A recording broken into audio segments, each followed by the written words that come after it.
నమస్తే. ఇవాళ పేపర్‌లో జీఎస్టీ 2.0 గురించి మరియు నీలగిరి టీ గురించి 2 ఒపీనియన్స్ ఇచ్చారనమాట. అంటే ఒక ఇష్యూ తీసుకొని దాంట్లో ఏమైతుంది అని చెప్పడం ఓవరాల్‌గా.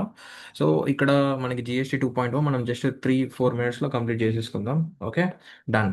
సో, ఇక్కడ GST 2.0 will empower young Indians అనేది managing director of Apollo Pharmacy Sunita Reddy ఒక ఆర్టికల్ రాశారనమాట. అసలు ఇక్కడ ఏంటి ఓవరాల్‌గా ఏముంది? అంటే ప్రతి పారాగ్రాఫ్‌లో ఏముంది అంటే, ఫస్ట్ పారాగ్రాఫ్‌లో ఈమె ఏం చెప్పిందంటే ఇండియాస్ గ్రేటెస్ట్ స్ట్రెంత్ ఏందో కాదు. గ్రేటెస్ట్ స్ట్రెంత్ ఏంటంటే మన 35 ఏజ్ కన్నా ఎక్కువ ఉన్న పీపుల్ 2/3 ఆఫ్ ది పాపులేషన్ అనేవాళ్ళు 35 కన్నా ఎక్కువ ఏజ్ ఉన్నారు. ఐ మీన్ 35 ఏజ్ కన్నా తక్కువ ఉన్నారు. సో దీన్ని మనం ఎకనామిక్ ఇంజిన్ బాగా మలుచుకోవచ్చు. ఎందుకంటే మనం ఆస్పైరింగ్ యూత్ ఎక్కువ ఉన్నారు అండ్ స్కిల్స్ కూడా ట్రైన్ చేయొచ్చు అందరినీ. సో ఇది ఇదేదో స్టాటిస్టిక్ కాదు. It's a pulse of Indian economy అని చెప్పిందనమాట. అండ్ ఇప్పుడు రీసెంట్‌గా ఇండియన్ గవర్నమెంట్ అనేది జీఎస్టీ 2.0 ఇంట్రొడ్యూస్ చేసినప్పుడు అది మెయిన్‌గా మిడిల్ క్లాస్ ఉన్న పూర్ పీపుల్‌ని బాగా ఇంపాక్ట్ చేస్తది. అదేంటంటే ప్రైవేట్ కన్జంప్షన్ మనకి ఇప్పుడు 60% వరకు ఉంది కదా జీడీపీలో. అండ్ ఫ్యామిలీస్ ఎప్పుడైతే ఇప్పుడు సపోజ్ నేను ఆహ్, హెల్త్ ఇన్సూరెన్స్ చేయాలి. హెల్త్ ఇన్సూరెన్స్ నెలకు 2, 3 వేలు కట్టాలనుకో. ఇప్పుడు ఆ హెల్త్ ఇన్సూరెన్స్ ఎగ్జామ్షన్ అనేది నాకు ఇచ్చినప్పుడు అంటే జీఎస్టీ అనేది జీరో చేసినప్పుడు దాని మీద నేను ఆ 3,000 వేరే దగ్గర పెట్టడం అట్లా అయితది. సో, నా డిస్పోజబుల్ ఇన్‌కమ్ అనేది పెరుగుతది. నా డిస్పోజబుల్ ఇన్‌కమ్ అప్పుడు పెరిగినప్పుడు నాకు స్పెండింగ్ కెపాసిటీ పెరుగుతది. నాకు స్పెండింగ్ కెపాసిటీ పెరిగినప్పుడు నేను ఎక్కువ గూడ్స్ కొనుక్కోగలుగుతాను. నేను ఎక్కువ గూడ్స్ కొనుక్కోగలిగినప్పుడు డిమాండ్ అనేది గూడ్స్ పెరుగుతది. డిమాండ్ పెరిగినప్పుడు మార్కెట్ పెరుగుతది. మార్కెట్ పెరిగినప్పుడు ఎకనామీ పెరుగుతది. సో, ఇట్లా మనకి ఇంపాక్ట్ అనేది చాలా హై ఇంపాక్ట్ అని చెప్పేసి ఇక్కడ మల్టిప్లైయర్ ఎఫెక్ట్ ఉందని చెప్పేసి ఇక్కడ ఒక పదం అనేది వాడిందనమాట. సో, ఇంకోటేందంటే ఎవరైతే ఇప్పుడు ఈఎంఐస్ ఈక్వేటెడ్ మంత్లీ ఇన్‌స్టాల్‌మెంట్స్ కట్టుకుంటున్నారో అండ్ వాళ్ళకి ఎడ్యుకేషనల్ కాస్ట్ ఇవన్నీ తగ్గిపియడం చాలా వెరీ జెన్యూన్ రిలీఫ్ అనమాట మిడిల్ క్లాస్ ఫ్యామిలీస్‌కి. అండ్ వాళ్ళ ఆస్పిరేషన్స్‌ని మనం we can achieve it postponing మన యాస్పిరేషన్‌గా అచీవింగ్ ఇట్ సూనర్‌కి ఒక గీత బ్లర్ లైన్ అనేది తగ్గిస్తున్నాము. అండ్ ఇక్కడ ఇంకోటేమి ఇచ్చిందంటే ఆహ్, హె ఎక్కడైతే హెల్త్ ఇన్సూరెన్స్ దానికి సంబంధించి చాలా మీనింగ్‌ఫుల్. అండ్ వీళ్ళందరూ ఈఎంఐ తోటి, స్టూడెంట్ లోన్ తోటి, దానితోటి, దీనితోటి కష్టపడతారు. ఇది ఒక అంటే ఈఎంఐస్, స్టూడెంట్ లోన్స్, ఇంకా ఇన్సూరెన్స్ అనేవి అవాయిడబుల్ బర్డెన్ అనమాట. అంటే గవర్నమెంట్ తగ్గిస్తే ఆ బర్డెన్ అనేది మిడిల్ క్లాస్ మీద తగ్గుద్ది కదా! సో, అట్లా అనమాట. సో, దానివల్ల ఏంటంటే ఎంఎస్ఎంఈస్ కూడా 110 మిలియన్ పీపుల్‌ని ఎంప్లాయ్‌మెంట్ చేసుకునే కెపాసిటీ పెరుగుతది. అట్లా జీడీపీ కంట్రిబ్యూట్ చేస్తది. సో, ఓవరాల్ థింగ్ ఇది మంచిది అని చెప్పేసి చెప్పిందనమాట. ఓకే. అండ్ ఇప్పుడు మనకి అయిపోయింది సమ్మరీ. నెక్స్ట్ ఇంకోటేంటంటే టీ గురించి ఉంది ఇష్యూ. అంటే ఇక్కడ మనకి ఆహ్, ఏది జీఎస్టీ 2.0లో రైజింగ్ డిమాండ్ అదంతా మనం చెప్పుకున్నాం గదా! తర్వాత ఏమైందంటే ఆహ్ కన్జంప్షన్ అనేది ప్రైవేట్ యాక్టివిటీ కాదు. ఇట్స్ మొత్తం అందరూ చేస్తే మంచిగా కలెక్టివ్ ఫోర్స్ చేస్తే బావుంటది. అండ్ టాక్స్ గూడా మనకి ఎప్పుడైతే ట్రాన్స్‌పరెంట్‌గా, కన్సిస్టెంట్‌గా, స్టేబుల్ ఉంటే వేరే వాళ్ళు గూడా ఇన్వెస్ట్‌మెంట్ గూడా చేస్తారు. అండ్ ఎవరైతే స్టూడెంట్స్ ఉన్నారో, వర్కింగ్ పీపుల్ ఉన్నారో వాళ్ళు వాళ్ళ ఆహ్, ఫినాన్షియల్ లిటరసీ పెరుగుతది. వాళ్ళు మంచిగా ఫినాన్షియల్‌గా బాగా ఆలోచిస్తారు. సో, దానివల్ల అందరూ బావుంటారు అని చెప్పేసి ఓవరాల్ ఆర్టికల్ ఇచ్చిండు. ఈ జీఎస్టీ పాయింట్ అనేది చాలా ఇది ఇండియన్ యూత్‌ని బాగా మంచిగా చేసేస్తది. ఎవ్రీథింగ్ ఈస్ గుడ్ అన్నట్టు కూడా ఇచ్చిర్రనమాట. సో అండ్ ఆంట్రప్రెన్యూర్స్ పెరుగుతారు, ట్రస్ట్ పెరుగుతది, ప్రొడక్షన్ పెరుగుతది, సపోర్ట్ పెరుగుతది. ఇట్లా ఓవరాల్‌గా ఇచ్చారనమాట. So, those are the keywords అంతే దానికన్నా మించింది ఏం లేదు. ఇది నీలగిరి టీకి సంబంధించిన ప్రాబ్లమ్ ఏంటి అంటే ఆహ్, ఫస్ట్ నీలగిరి టీ గురించి ఒకసారి చూద్దాం ఓవరాల్‌గా. తర్వాత ఏం చేద్దామంటే ఆ టీ అసలు ఏంది? కథ ఏంది? అసలు ఏమిచ్చిర్రు? ఏం జరుగుతుందని చూద్దామనమాట. సో, నీలగిరి టీ బేసికల్లీ మనకి నీలగిరీస్‌లో పెరుగుతది. అంటే తమిళనాడు రీజియన్ అనమాట కింద నీలగిరీస్‌లో. అక్కడ దానికి 2 టైప్స్ ఆఫ్ వెరైటీస్ చాలా ఓల్డ్ అంటే బ్రిటిషర్స్ అప్పటి నుంచి చాలా ఫేమస్ అనమాట. అండ్ అది కొండలలో ఉంటది కాబట్టి బాగా పెరుగుతది.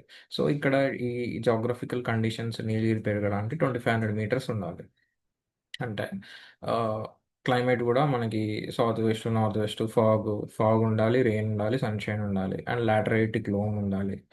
ఆహ్, సో, అట్లా హై క్వాలిటీ గ్రోత్ ఉంటదనమాట. ఫ్రాస్ట్ టీ అనమాట. ఫస్ట్ హార్వెస్ట్ ఇది ఫ్రాస్ట్ టీ అనమాట అంటారనమాట. సో, బట్ ఇష్యూస్ ఏంటంటే లో ప్రైజెసు, కెపాసిటీ ఎక్కువైపోయింది.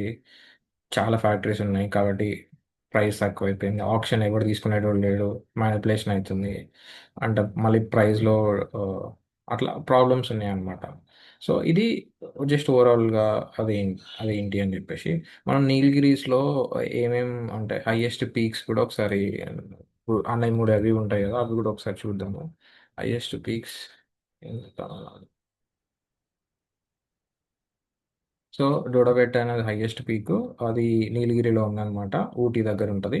అండ్ 2637 మీటర్స్ ఉంటాయి. ఇక్కడ కూడా చూడండి మీరు, ఇక్కడ 1000 to 2500 మీటర్స్ అని ఉందన్నమాట ఆల్టిట్యూడ్, దేనికి టీకి.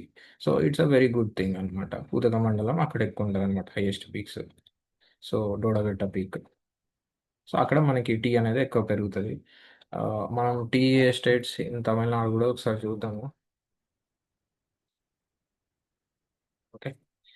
సో టీ ఎస్టేట్స్ ఇన్ తమిళనాడులో ఎక్కువనే ఉన్నాయి. So will get back to the article. 2 మినిట్స్లో ఆర్టికల్లో ఏముందో చెప్తాను నేను. సో ఓవరాల్గా ఆర్టికల్ ఏముందంటే, ఇక్కడ టీ అనేది అంటే చాలా మిలీనియం అంటే ఎప్పటి నుంచి వస్తున్న థింగ్ అనమాట.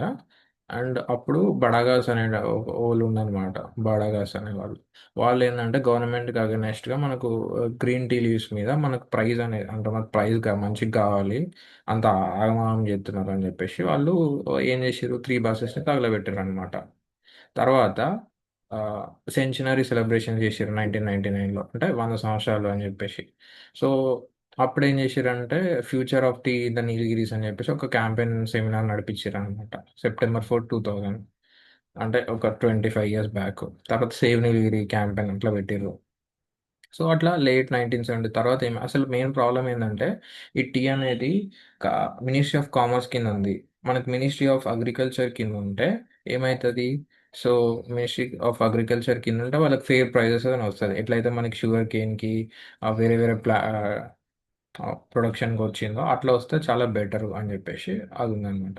ఇంకోటి ఏంటంటే, ఎప్పుడైతే యుఎస్ఎస్ఆర్ కొలాప్స్ అయిందో 1980స్లో, దాని తర్వాత టీ అనేది అంటే ఎక్స్పోర్ట్స్ అనేది చాలా తగ్గిపోయినాయి, వర్సెన్ అయిపోయినాయి. ఇంకోటి ఏంటంటే గ్లోబల్గా కూడా టీ ప్రొడక్షన్ అనేది పెరిగింది అనమాట వేరే వేరే స్టేట్స్లో. సో అది కూడా ఒక ఫ్యాక్టర్ ఉంటుంది. అండ్ ఇక్కడ ఇక్కడ మనకి సౌత్లో కూనూరు అని ఉంటుంది. Well oiling function of auctioning system, unhealthy practices కూడా అక్కడ పెరిగినాయి. అన్హెల్దీ ప్రాక్టీసెస్ అంటే ఏంటంటే, మిడిల్ మ్యాన్ వచ్చుడు, ఆల్రెడీ వాడు ఎస్టేట్ ఓనరే ప్రైజ్ని ఫిక్స్ చేయడము, లేకపోతే ఇంకా మిడిల్ మ్యాన్ ఫిక్స్ చేసి ముందే అంటే ప్లాంట్ చేతికి రాకముందుకే ఫిక్స్ చేసి అమ్ముకోవడము అట్లా జరిగిందనమాట. సో సో అదేం చేసింది, ఆ ప్రొడ్యూసర్స్ ఎవరైతే ఉన్నారో అడ్వాన్స్గా మనీ తీసుకున్నారు. సో దానివల్ల ఏమైంది, సప్లై ఆల్రెడీ వాడు ఫిక్స్డ్ రేట్ మీద అమ్మడం వల్ల సో అట్లా ప్రాబ్లం వచ్చింది అనమాట. And tea board of India ప్రకారం నీలగిరీస్లో అరౌండ్ 46,000 టీ గ్రోవర్స్ ఉన్నారు, అంటే పెంచేటోళ్ళు అనమాట, తేయాకు పెంచేటోళ్ళు అనమాట. అక్కడ డిమాండ్ ఏం లేదు, మినిమం జీటీఎల్ ప్రైస్ ఉండాలి. మనకి ఎంఎస్పి ప్రైస్ ఎట్లా ఉందో జీటీఎల్ ప్రైస్ కూడా మినిమం ఉండాలి. అది ఒక బేస్ ఆప్షనింగ్ ప్రైస్ ఉండాలి. అండ్ ఈ ప్లాంటేషన్కి రికగ్నిషన్ రావాలి అని చెప్పేసి ఉంది. సో అది దేని కింద, అగ్రికల్చర్ మినిస్ట్రీ కింద కావాలి, బట్ మాకు ఇప్పుడు కామర్స్ కింద ఉంది. సో అదొకటి మెయిన్ అనమాట. అండ్ ఇక్కడ ఏంటంటే ప్రోగ్రెసివ్ స్మాల్ గ్రోవర్స్ దేని మీద, మెకనైజేషన్ మీద, దాని మీద దీని మీద ఎప్పుడైతే ఇన్వెస్ట్ చేస్తారో, ఎందుకంటే ఇప్పుడు ఆకలిని నింపాలంటే కూలోళ్ళు చాలా మంది కావాలి, సో పైసలు ఎక్కువ పడతాయి. అండ్ అవి ఎక్కడంటే గుట్టాలలో ఉంటాయి. టీ టీ ట్రీస్ అనేది, టీ ప్లాంటేషన్స్ అనేది గుట్టలలో అంటే కొండలు అట్లా స్లాండ్ ఏరియాస్లో ఉంటుంది. సో ట్రాన్స్పోర్టేషన్ కూడా మనకి చాలా ఇబ్బంది ఉంటుంది అనమాట. సో అట్లా అందుకే మనకు కాస్ట్ పెరుగుతుంది. ప్లస్ ఈ టీ ప్రొడక్షన్ ఏంటంటే హై పెస్టిసైడ్స్ అనేది చాలా ఎక్కువ, మందులు అనేది ఎక్కువ కొడతారు అనమాట, అది కూడా ప్రాబ్లం. సో దానివల్ల కాస్ట్ అనేది పెరిగిపోతుంది అనమాట. సో సో ఇక్కడ ఏం చేయాలంటే, టీ ఎక్స్పోర్ట్స్ అనేది వేరే కంట్రీస్కు ఎక్స్పోర్ట్ చేయడము, ఎక్స్ప్లోర్ చేసుకోవడము అట్లా ఇట్లా చూడాలి.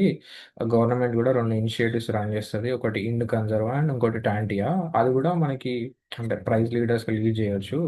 ఆ, నీలగిరీస్ అనేది best tea in the world, champion among teas అని కూడా అంటారు. సో మనం దాన్ని మంచిగా వాడుకోవచ్చు అని చెప్పేసి కూడా అనొచ్చు. సో ఇది నీలగిరి డాక్యుమెంటేషన్ సెంటర్ వాళ్ళు రాసింది. సో జస్ట్ అట్లా ఏమైతుంది కథ ఏంది అని చెప్పేసి తెలుసుకోవడానికి we did it. So 10 minutes, 2 articles done. That's all about today's opinion. So అంతే, ఇంకా బాయ్.